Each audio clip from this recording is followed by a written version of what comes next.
नमस्कार दोस्तों, मेरा नाम अंशुमन सिंह है और आज मैं आपको यूट्यूब चैनल में स्वागत करता हूं।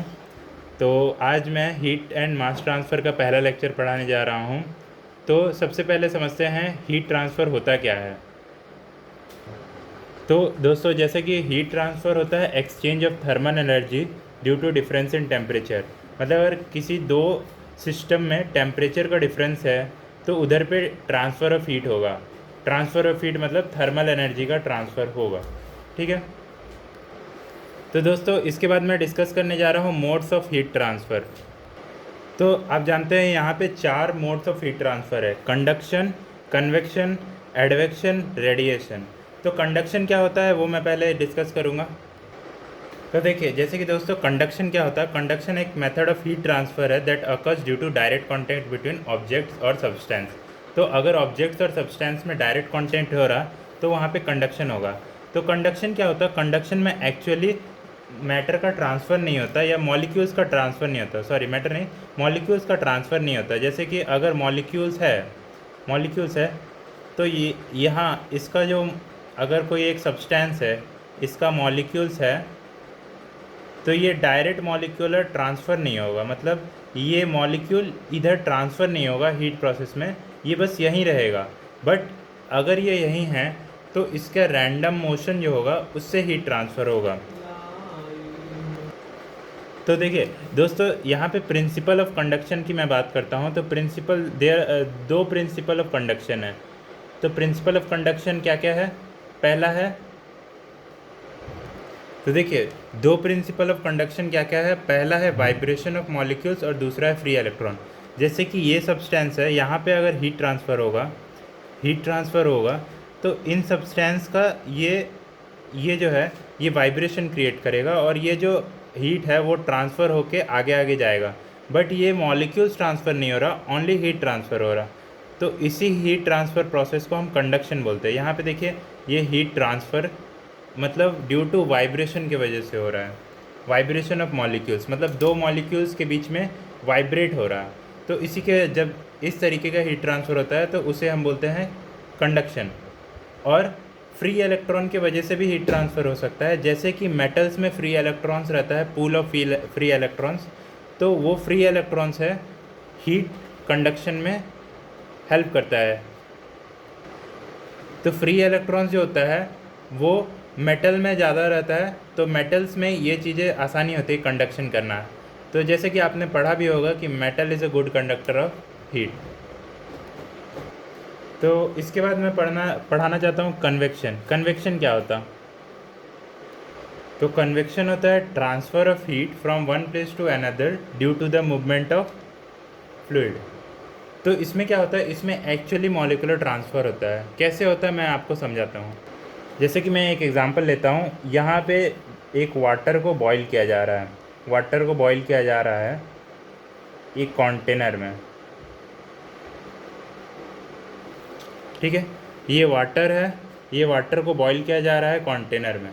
तो यहाँ पे कन्वेक्शन में क्या होता है कि ये जो हॉट वाटर होता है, जो यहाँ पे हॉट हो जाता है वाटर, ये ऊपर चले जाता है और जो कोल्ड वाटर होता है ये नीचे आ जाता है। हॉट जो होता है वो ऊपर चले जाता है और कोल्ड नीचे आ जाता है, और ये ऐसे ही डिस्ट्रीब्यूट होके चारों तरफ पानी गर्म हो जाता है। ठीक है। तो इसके वजह से जो हीट ट्रांसफ़र हो रहा है इसे हम कन्वेक्शन बोलते हैं। कन्वेक्शन में एक्चुअली में पार्टिकल शिफ्ट हो रहा है, या सॉरी मॉलिक्यूल शिफ्ट हो रहा है। अप मतलब जो हॉट मॉलिक्यूल्स है वो ऊपर जा रहा है, हॉट मॉलिक्यूल्स ऑफ वाटर, और जो कोल्ड मॉलिक्यूल्स है वो नीचे आ रहा है। जैसे कि देखिए, आप मतलब कन्वेक्शन को देख भी सकते हैं। जैसे आप एक हीटिंग रॉड ले लीजिए, हीटिंग रॉड, ये हीटिंग रॉड है। अब यहाँ पे आप पानी में डाल दिए हीटिंग रॉड। अब आप मान लीजिए ये सरफेस पे ही आप पानी पे डाल दिए हैं हीटिंग रॉड, नीचे नहीं डाले हैं। नीचे ऐसे ही खाली है, नीचे कोल्ड वाटर है और ऊपर है हॉट वाटर। अब यहाँ पे क्या होगा कि जो हॉट वाटर है ना वो तो ऊपर जाता है। जैसे इस प्रोसेस में जो ये हॉट वाटर है वो ऊपर जा रहा है, कोल्ड वाटर नीचे आ रहा है। पर इस प्रोसेस में देखिए, जैसे कि हॉट वाटर जो है वो ऑलरेडी ऊपर है। ठीक है। वो ऊपर है और कोल्ड वाटर नीचे है। तो यहाँ पे अगर आप देखेंगे तो ऊपर सरफेस वाटर जो रहेगा वो हॉट हो जाएगा, पर कोल्ड वाटर जो है वो कोल्ड ही रहेगा। तो ऊपर आप थोड़ा सा मग से पानी निकाल देंगे तो यहाँ पे आप देखेंगे कि कोल्ड वाटर जो है वो नीचे है और हॉट वाटर ऊपर है। ठीक है, तो इसके वजह क्या क्यों ऐसा हो रहा है, क्योंकि ये यहाँ पे कन्वेक्शन प्रोसेस हो नहीं पा रहा है, क्योंकि हॉट जो है वो नीचे रहना चाहिए। हॉट वाटर अगर नीचे रहेगा, यहाँ पे रहेगा, तो ही वो ऊपर जा सकता है। हॉट वाटर मतलब ऊपर जाता है। तो दोस्तों एडवेक्शन क्या होता है? एडवेक्शन हीट ट्रांसफ़र प्रोसेस है through the horizontal movement of fluid. Fluid कोई भी हो सकता है, वाटर और गैस भी हो सकता है, एटमॉस्फेरिक एयर हो सकता है। ठीक है, ये कैसे होता है? जैसे कि देखिए, ये है अर्थ का सरफेस, ठीक है, और ये है सी मान लीजिए। तो यहाँ पे क्या हो रहा, यहाँ पे जो है हॉट वाटर जो है, जब यहाँ पे सूरज आता है, ठीक है, तो हॉट वाटर जो है वो राइज होता है। हॉट वाटर राइज होने की वजह से यहाँ पे एक लो प्रेशर एरिया क्रिएट होता है, high temperature low pressure area. और यहाँ पे तो यहाँ पे जो लैंड तो जल्दी गर्म होता है। ठीक है, तो यहाँ पे देखिए, जैसे कि ये सूरज है, ठीक है, अब यहाँ पे लो प्रेशर रीजन मतलब दिन हो गया, दिन की वजह से यहाँ का पानी, सरफेस का पानी गर्म हो गया, पर अंदर का पानी गर्म नहीं होता। क्यों? क्योंकि मैं अभी कन्वेक्शन में आपको बताया था कि जो नीचे का पानी गर्म होने के लिए, अर्थ के अगर नीचे से कोई चीज़ गर्म करता पानी को, तो नीचे से गर्म होकर पानी ऊपर आता। पर यहाँ पे जो सूरज है वो ऊपर से गर्म कर रही है पानी को, तो यहाँ पे नीचे इसलिए गर्म नहीं होता पानी। ठीक है, तो जैसे कि ये सूरज है, अब यहाँ पे low pressure high temperature area create हो गया। अब रात का जब समय होगा, जब समय रात का होगा, ठीक है, जब समय रात का होगा, ये ले लेते हैं।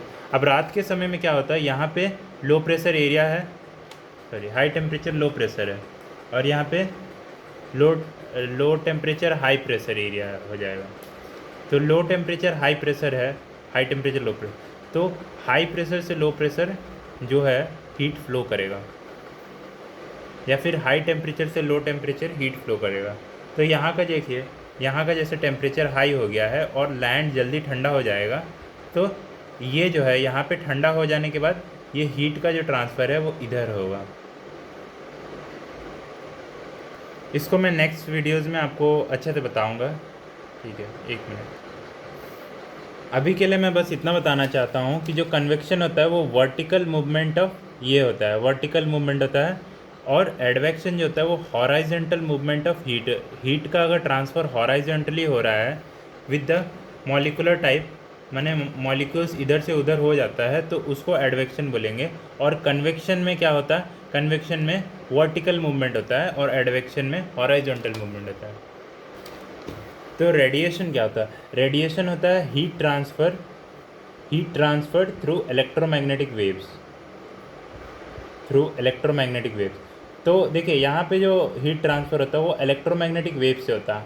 और इलेक्ट्रोमैग्नेटिक वेव्स को कोई भी मीडियम का ज़रूरत नहीं है, मतलब इसको ना एयर का ज़रूरत है, ना वाटर का ज़रूरत है, ना गैस का ज़रूरत है। ये जो हीट ट्रांसफ़र होता है वो वैक्यूम में भी हो सकता है ईजिली। तो हीट ट्रांसफ़र इलेक्ट्रोमैग्नेटिक वेव्स की वजह से होता है। इलेक्ट्रोमैग्नेटिक वेव्स ऐसे, जैसे भी कोई भी अगर सरफेस गर्म हो जाता है तो उससे एक इलेक्ट्रोमैग्नेटिक वेव्स निकलता है, रेडिएशन। ठीक है, इलेक्ट्रोमैग्नेटिक वेव्स जो हीट के लिए इन्फ्लुएंस करता है, तो उसी को ही हम लोग रेडिएशन बोलते हैं। ठीक है, तो चलिए ये सारे तो हो गए, इंट्रोडक्शन हो गया है। अब मैं आपको कंडक्शन के बारे में बताता हूँ। कंडक्शन क्या होता है? कंडक्शन का एक लॉ है, फोरियर लॉ। मैं आपको क्या क्या बताने वाला हूँ। जैसे कंडक्शन में हम फोरियर लॉ पढ़ेंगे, कन्वेक्शन में हम न्यूटन्स लॉ ऑफ कूलिंग पढ़ेंगे, ठीक है, और रेडिएशन में हम पढ़ेंगे तो रेडिएशन में हम पढ़ेंगे स्टीफन बोल्ट्जमैन लॉ। ठीक है, तो ये तीन हम अभी डिस्कस करने जा रहे हैं, कंडक्शन, कन्वेक्शन और रेडिएशन।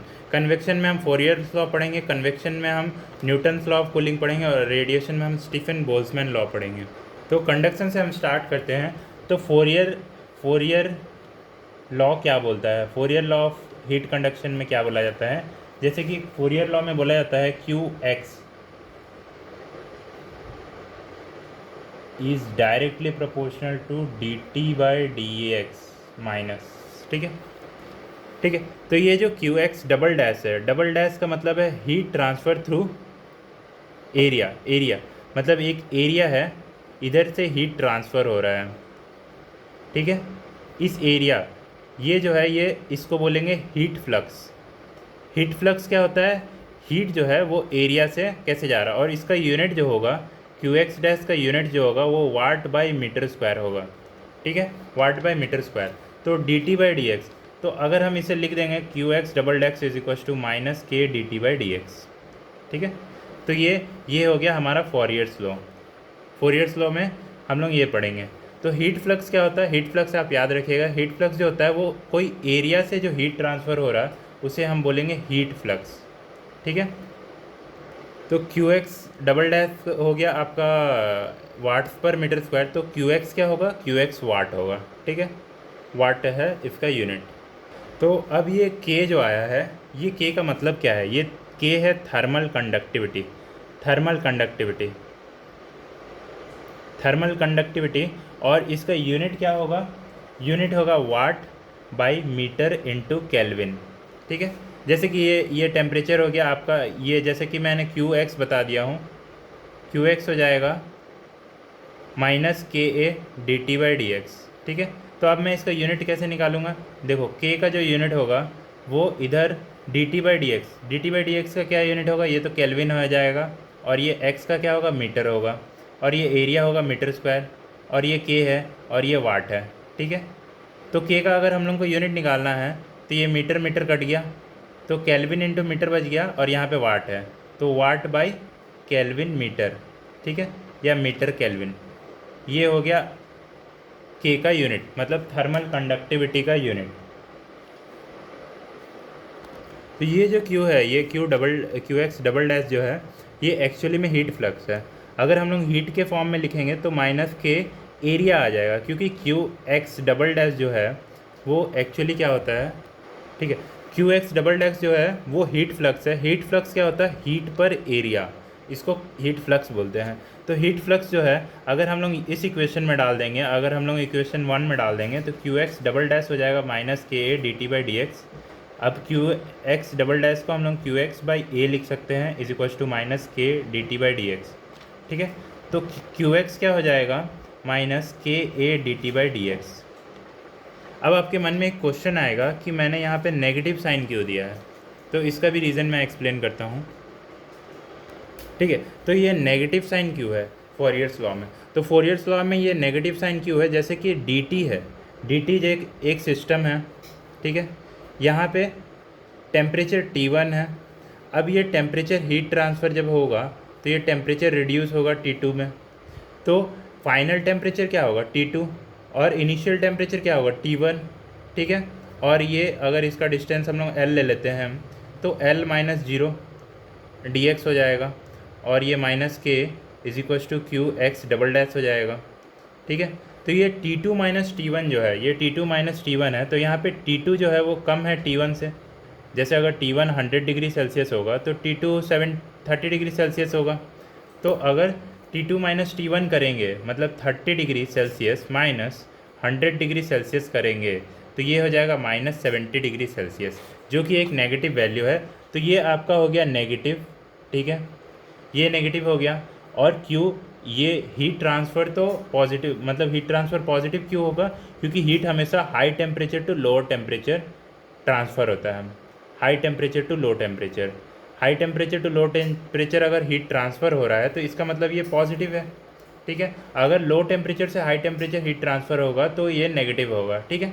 पर अगर हीट ट्रांसफ़र जो है ये तो मतलब नेचुरली हाई टेम्परेचर से लो टेम्परेचर होता है, फोर्सफुली अगर करना चाहेंगे तो लो टेम्परेचर से हाई टेम्परेचर, जो कि रेफ्रिजरेशन में होता है, ठीक है। तो हाई टेम्परेचर से अगर लो टेम्परेचर हीट जा रहा है तो इसका मतलब ये पॉजिटिव है। अगर ये नेगेटिव है, थर्मल कंडक्टिविटी हमेशा पॉजिटिव ही होता है, ठीक है। थर्मल कंडक्टिविटी क्या होता है? तो थर्मल कंडक्टिविटी होता है ability to conduct heat, how well it transfer thermal energy from one area to another when the temperature difference exist, ठीक है। तो इसका मतलब क्या है कि ये कितना अच्छा से हीट ट्रांसफ़र होता है उसको थर्मल कंडक्टिविटी बोलते हैं। तो ये कोएफिशिएंट है, कोएफिशिएंट बोल सकते हैं। तो कोएफिशिएंट ये जो है ये हमेशा पॉजिटिव रहता है। तो अगर ये पॉजिटिव है, ये नेगेटिव है, तो देखिए क्यू एक्स में ये पॉजिटिव हो गया, ये नेगेटिव हो गया, ये पॉजिटिव हो गया, तो यहाँ पे टोटल क्या हो रहा, नेगेटिव इंटू पॉजिटिव क्या होता है, नेगेटिव होता है। तो इसीलिए इस नेगेटिव को मतलब कंपनसेट करने के लिए हम यहाँ पे नेगेटिव साइन देते हैं। ठीक है, ये रीज़न है। अब हम लोग समझते हैं आगे। तो कंडक्शन का इंट्रोडक्शन मैं बस इतना ही कराना चाहता हूँ। तो ये जो है ये मतलब वन डायमेंशन कन्वेक्शन का सॉरी कंडक्शन का फॉर्मूला है। ठीक है, यहाँ पे डबल डैश है। ठीक है, डबल डैश का मतलब एरिया डिवाइड हो रहा है, ये हीट फ्लक्स है। अगर आप हीट के फॉर्म में लिखना चाहेंगे तो माइनस के ए डेल्टा टी बाई एल लिख सकते हैं। ठीक है, ये दोनों फार्मूला आप लिख सकते हैं। अब मैं स्टार्ट करने जा रहा हूँ कन्वेक्शन। आज मैं बस बेसिक पढ़ाऊँगा लेक्चर 1 में। तो कन्वेक्शन में स्टार्ट करने जा रहा हूँ। कन्वेक्शन में आपको मैं फ्लूइड मैकेनिक्स से एक बार रिकैप करा देता हूँ। जैसे कि आपने फ्लूइड मैकेनिक्स में ये पढ़ा होगा, फ्लूइड मैकेनिक्स में जैसे कि बाउंड्री लेयर कंडीशन पढ़ा होगा विस्कोसिटी का, जैसे यहाँ पे ऐसे। ठीक है, ये विस्कोसिटी का तो ये होता है U0, और ये जो लास्ट आता है ये U इन्फिनिटी होता है जहाँ पे मैक्सिमम होता है, और ये बीच में जो होता है ये U होता है जो कि वैरी करते रहता है। ठीक है, तो ये आपने फ्लूइड मैकेनिक्स में पढ़ा होगा। उसी के मतलब सिमिलर टाइप में हीट ट्रांसफ़र में भी एक डायग्राम है। तो यहाँ पे देखिए, जैसे कि हीट ट्रांसफ़र में ये जो है ये सरफेस टेम्परेचर होता है जो कि हाई होता है, सरफेस टेम्परेचर, और जो T इन्फिनिटी जो है, T इन्फिनिटी सराउंडिंग का टेम्परेचर है, ये सराउंडिंग का टेम्परेचर है। अब यहाँ पे सराउंडिंग का टेम्परेचर है और ये सरफेस टेम्परेचर है। अब ये सरफेस टेम्परेचर जो है वो क्या होता है, वो मतलब ज़्यादा होता है और सराउंडिंग का, तो सरफेस से क्या होता है, सराउंडिंग में हीट का ट्रांसफ़र होता है। तो इसी को ही कन्वेक्शन, और इसका ये डायग्राम होता है just like similar to fluid mechanics. तो कन्वेक्शन में मैं आपको एक फार्मूला बताने जा रहा हूँ जो कि न्यूटन लॉ ऑफ कूलिंग से आता है, न्यूटन लॉ ऑफ कूलिंग।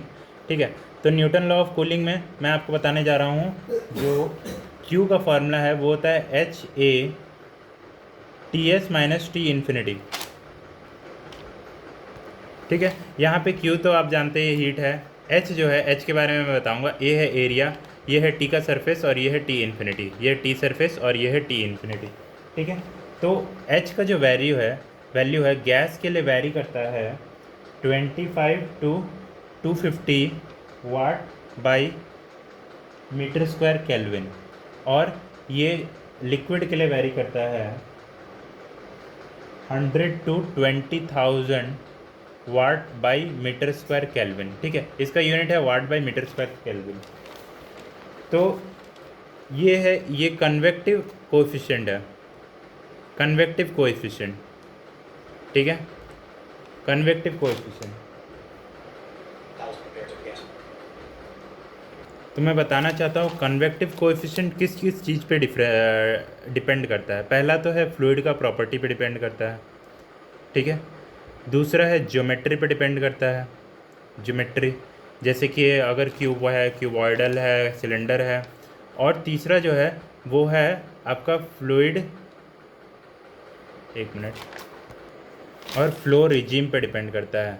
तो ये फ्लूइड प्रॉपर्टी जैसे टेम्परेचर, प्रेशर पे डिपेंड करता है। ज्योमेट्री जैसे कि आपका क्यूबॉइड, क्यूब, सिलेंडर, इस पे डिपेंड करता है। और फ्लूइड रिजीम मतलब फ्लो जैसा लेमिनर है, टर्बुलेंट है कि क्या है, उस पर डिपेंड करता है। ठीक है, तो ये सारा था हमारा कन्वेक्शन। अब हम लोग पढ़ेंगे रेडिएशन। ये बस इंट्रोडक्शन वीडियो है। रेडिएशन में स्टीफन बोल्ट्जमैन लॉ है। ठीक है, स्टीफन बोल्ट्जमैन लॉ है, बोल्ट्जमैन लॉ। तो स्टीफन बोल्ट्जमैन लॉ एक स्टेट मतलब इमेसिव पावर का फॉर्मूला देता है जो कि है एप्सिलॉन सिग्मा और T⁴। ठीक है, ये है Stefan Boltzmann law. Stefan Boltzmann law में ये एप्सिलॉन जो होता है उसको एमिसिविटी बोलते हैं, एमिसिविटी। और ये जो है, जो एमिसिविटी है वो 0 से 1 के बीच में वेरी करता है। और ये जो सिग्मा है वो होता है स्टीफन बोल्ट्जमैन कांस्टेंट जो कि होता है 5.67 × 10⁻⁻⁸ और ये टेम्परेचर टू द पावर 4 है। तो स्टीफन बोल्ट्जमैन कांस्टेंट का जो यूनिट होगा वो क्या होगा? इमिसिविटी नो यूनिट होता है, ठीक है। तो इमिसिव पावर होता है watt by metre square into kelvin to the power 4। ये आपका है स्टीफन बोल्ट्जमैन कांस्टेंट का जो है क्या बोलते हैं यूनिट है। ठीक है दोस्तों आज के लिए इतना ही, और हम नेक्स्ट वीडियो में डिस्कस करेंगे इसके आगे का लेक्चर। धन्यवाद दोस्तों।